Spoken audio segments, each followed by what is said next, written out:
নমস্কার, আমি astro Olivia. এখন আলোচনা করব যাদের জন্ম সংখ্যা 7 তাদেরকে নিয়ে, অর্থাৎ যারা মাসে 7 তারিখ, 16 তারিখ এবং 25 তারিখে জন্মেছেন তাদেরকে নিয়ে। প্রথমেই বলি, আপনাদের মধ্যে কিন্তু কেতুর প্রভাব অত্যন্ত বেশি এবং কেতুর যেটা নেচার সেটা কিন্তু আপনাদের মধ্যে খুব বেশি পরিমাণে দেখা যায়।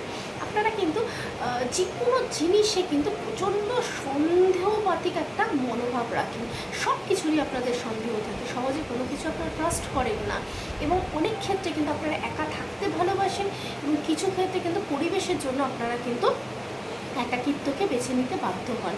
আপনাদের কিন্তু এই সন্দেহবাতিক মনটাকে সবার আগে একটু কন্ট্রোল করতে হবে, মানুষের প্রতি কিন্তু ট্রাস্টও একটু রাখতে হবে এবং চেষ্টা করবেন আপনারা কিন্তু বন্ধু বান্ধব, আত্মীয় স্বজন প্রত্যেককে কিন্তু সমানভাবে রেসপেক্ট করতে, সবার কথাকে সমানভাবে বিশ্বাস করতে।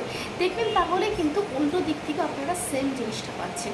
পার্টনারের প্রতি কিন্তু আপনাদের একটু লয়াল হতে হবে এবং পার্টনারকে কিন্তু তার যোগ্য সম্মান দিতে হবে, তাহলে কিন্তু আপনারাও সেটাই ফেরত পাবেন।